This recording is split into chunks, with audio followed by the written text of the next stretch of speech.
প্রথমে সকলকে স্বাগত জানিয়ে আজকে আমি আমার ক্লাসটা শুরু করছি।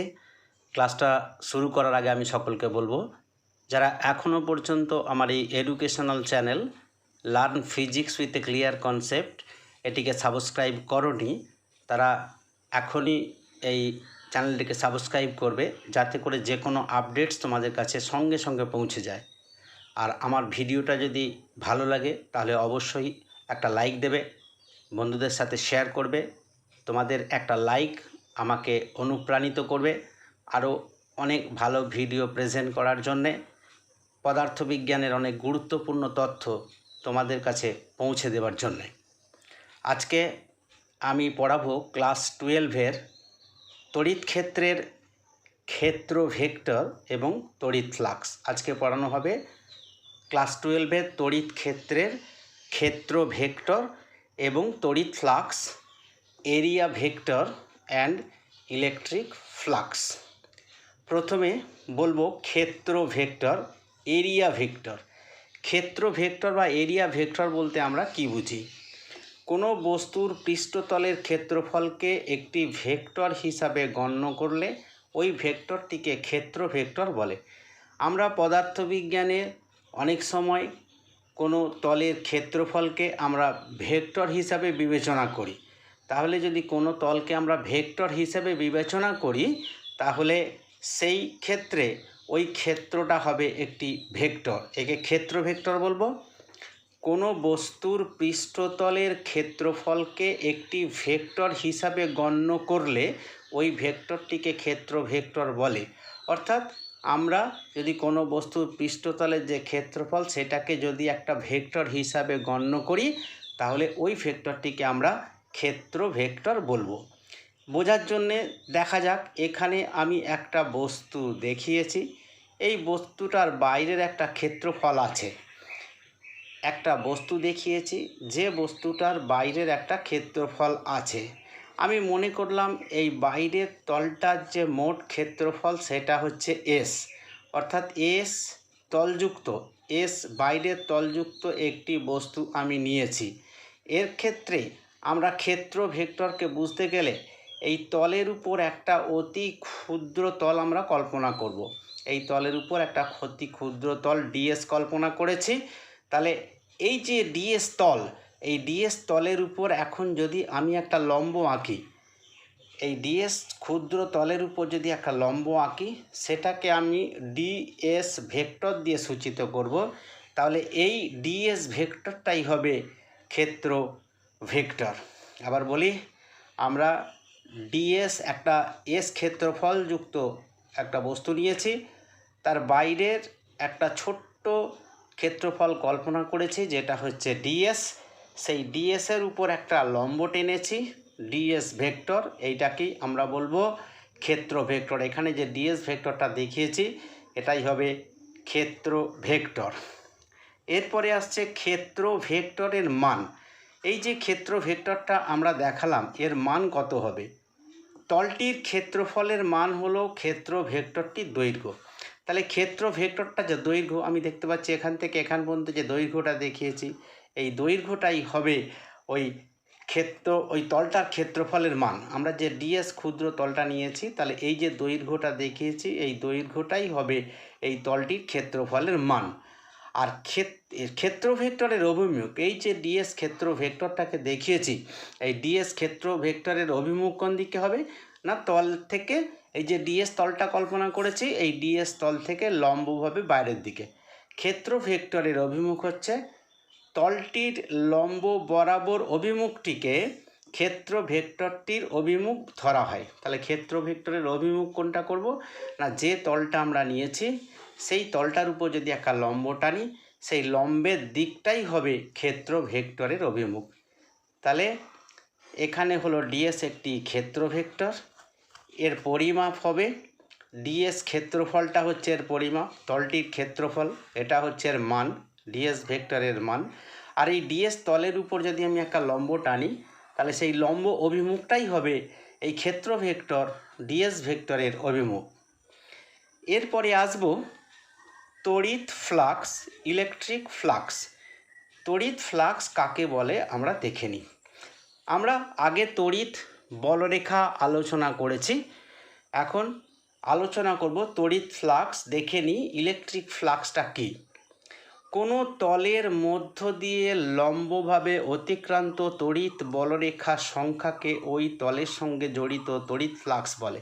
তাহলে তড়িৎ ফ্লাক্স কাকে বলবো?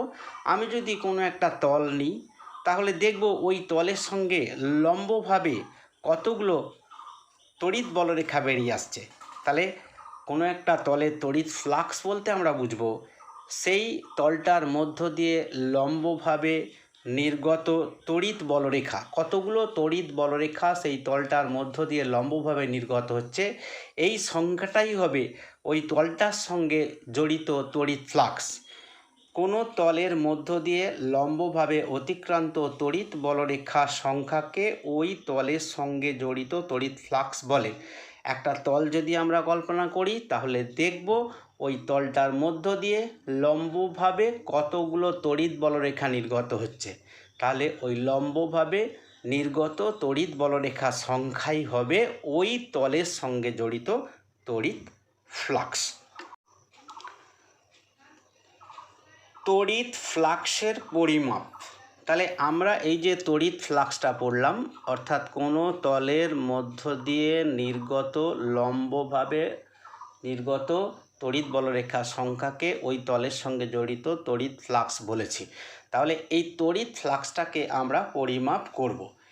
এই তড়িৎ ফ্লাক্সটাকে পরিমাপ করার জন্যে আমরা এখানে সবুজ লাইন দিয়ে একটা তড়িৎ ক্ষেত্র দেখিয়েছি, যেটা একটা সুষম তড়িৎ ক্ষেত্র। সবুজ লাইন দিয়ে একটা তড়িৎ ক্ষেত্র দেখিয়েছি ই, এটা হচ্ছে একটা সুষম তড়িৎ ক্ষেত্র। সুষম তড়িৎ ক্ষেত্র কি না, এই তড়িৎ ক্ষেত্রের যে কোনো বিন্দুতে তড়িৎ প্রাবল্য সমান। এই তড়িৎ ক্ষেত্রের যে কোনো বিন্দুতে তড়িৎ প্রাবল্য সমান। এইরকম একটা তড়িৎ ক্ষেত্রের মধ্যে আমি এই রকম একটা বস্তুকে কল্পনা করেছি, যে বস্তুটার বাইরের তলের ক্ষেত্রফল হচ্ছে এস দেখিয়েছি। তাহলে এইটা একটা বস্তু, সেই বস্তুটাকে ই ক্ষেত্র প্রাবল্য বিশিষ্ট সুষম তড়িৎ ক্ষেত্রে রাখা আছে। এস ক্ষেত্রফল বিশিষ্ট এই বস্তুটার উপরে আমরা একটা অতি ক্ষুদ্র ক্ষেত্রফল কল্পনা করেছি, যেটাকে আমরা ডিএস বলতে পারি। তাহলে এস ক্ষেত্রফলের উপর আমরা একটা অত্যন্ত ক্ষুদ্র ক্ষেত্রফলকে কল্পনা করেছি। এবার এই ক্ষেত্রফলটার ওপর যদি আমরা দেখি ই, তাহলে এই ক্ষেত্রফলটা থেকে ই এই দিকে ক্রিয়া করছে। ই এর অভিমুখ আমরা অ্যারো চিহ্ন দিয়ে দেখিয়েছি, অর্থাৎ ক্ষেত্র প্রাবল্যের অভিমুখ এখান থেকে এই যে ক্ষুদ্র ক্ষেত্রফল থেকে বাইরের দিকে। আর এই যে ক্ষেত্রফলটা নিয়েছি, এই ক্ষেত্রফলটার ভেক্টরটা কোনটা হবে না, এই ক্ষেত্রফল থেকে যদি আমি একটা লম্ব টানি তাহলে সেই লম্বটাই হবে এই ক্ষেত্র ভেক্টর। এখানে ডিএস দিয়ে, এই যে ডিএস ভেক্টরটা আমরা দেখিয়েছি, এই ডিএস ভেক্টর দিয়ে এই ক্ষেত্র ভেক্টরটাকে বোঝানো হয়েছে। তাহলে আমরা যে ক্ষুদ্র ক্ষেত্রফলটা কল্পনা করেছি, সেই ক্ষেত্রফল থেকে ই ক্রিয়া করছে, অর্থাৎ তড়িৎ প্রাবল্য ক্রিয়া করছে, এদিকে অ্যারো চিহ্ন দিকে ক্রিয়া করছে, এবং এই তলে যে ক্ষেত্র ভেক্টর সেটা হচ্ছে ডিএস। এটা লাল আমরা ইয়ে দিয়ে দেখিয়েছি, আমরা অ্যারো দিয়ে দেখিয়েছি। এক্ষেত্রে আমরা যে বলবো তড়িৎ ফ্লাক্স একটি স্কেলার রাশি। আমরা যে রাশিটাকে মাপতে যাচ্ছি, তড়িৎ ফ্লাক্সকে আমরা মাপতে যাচ্ছি, তড়িৎ ফ্লাক্স হবে একটি স্কেলার রাশি এবং একে ফাই চিহ্ন দ্বারা প্রকাশ করা হয়। আমরা এই তড়িৎ ফ্লাক্সকে স্কেলার রাশি বলবো এবং একে ফাই চিহ্ন দিয়ে প্রকাশ করব। প্রথমে এস ক্ষেত্রফল, আমরা বলেছি একটা বস্তু নিয়েছি যার বাইরের ক্ষেত্রফলটা হচ্ছে এস। তাহলে টোটাল এই এস ক্ষেত্রফলের মধ্য দিয়ে অতিক্রান্ত তড়িৎ ফ্লাক্সকে হিসাব করতে গেলে প্রথমে আমাকে একটা ক্ষুদ্র ক্ষেত্রফলের জন্য তড়িৎ ফ্লাক্স হিসাব করতে হবে। তারপর আমরা সেটাকে সমাকলন করে এই বাইরের টোটাল ক্ষেত্রফল এসের থেকে নির্গত তড়িৎ ফ্লাক্সটা হিসাব করতে পারবো। প্রথমে এই ডিএস ক্ষেত্রের মধ্য দিয়ে, ডিএস একটা ক্ষেত্র ভেক্টর দেখিয়েছি, তাহলে এই ডিএস ক্ষেত্রের মধ্য দিয়ে অতিক্রান্ত তড়িৎ ফ্লাক্স, তাহলে ডিএস ক্ষেত্রের মধ্য দিয়ে অতিক্রান্ত তড়িৎ ফ্লাক্স কত হবে না, ক্ষেত্র প্রাবল্য ভেক্টর ডট ডিএস ভেক্টর, ক্ষেত্র প্রাবল্য ভেক্টর ডট ডিএস ভেক্টর। অর্থাৎ এখানে একক ক্ষেত্রফলের মধ্য দিয়ে নির্গত বলরেখার সংখ্যা হচ্ছে ই, আর ডিএস ক্ষেত্রফলের মধ্য দিয়ে নির্গত বলরেখার সংখ্যা হচ্ছে ই ইন্টু ডিএস। তার মানে এটাই হচ্ছে তড়িৎ ফ্লাক্স। তাহলে ডিএস ক্ষেত্রফলের মধ্য দিয়ে অতিক্রান্ত তড়িৎ ফ্লাক্স ডি ফাই, এটাকে বলবো d phi, is equal to এর ক্ষেত্র প্রাবল্য ই ইন্টু ডিএস। ডিএস হচ্ছে ক্ষেত্র ভেক্টর, অর্থাৎ একক ক্ষেত্রফলের মধ্য দিয়ে যে তড়িৎ বলরেখা নির্গত হচ্ছে লম্বভাবে সেটা হচ্ছে ই। তাহলে এই ডিএস তলের মধ্য দিয়ে লম্বভাবে নির্গত যে তড়িৎ বলরেখা হবে সেটা হবে ই ডিএস।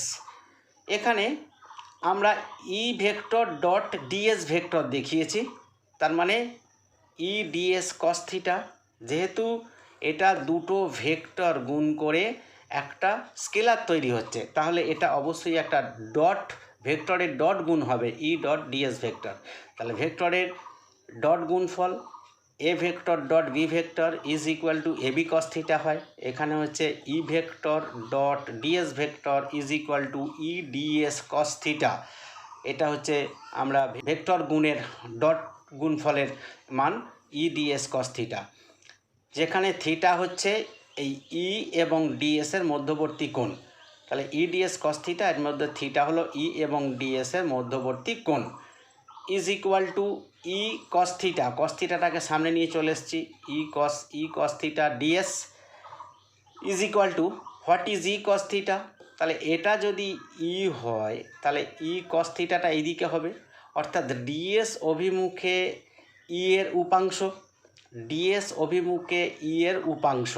তাহলে E DS cos theta d s অভিমুখে ই এর উপাংশ E cos theta into DS. D s মানে হচ্ছে এইখানে যে ডিএসটা ছিল ই কস থিটা ডিএস, এই ডিএসটা। তাহলে E cos theta d s is equal to d s অভিমুখে ই এর উপাংশ ইন্টু ডিএস, সেটাই লিখেছি, ডিএস অভিমুখে ই এর উপাংশ ইন্টু ডিএস।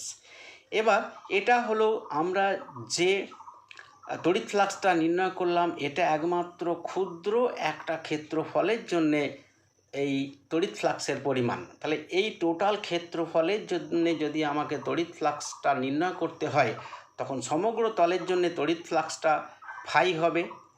ক্ষুদ্রের জন্য ছিল ডি ফাই, এখন সমগ্র তলের জন্য হবে phi is equal to integration করব। সমগ্র তলের জন্য তড়িৎ flux phi is equal to integration of d phi.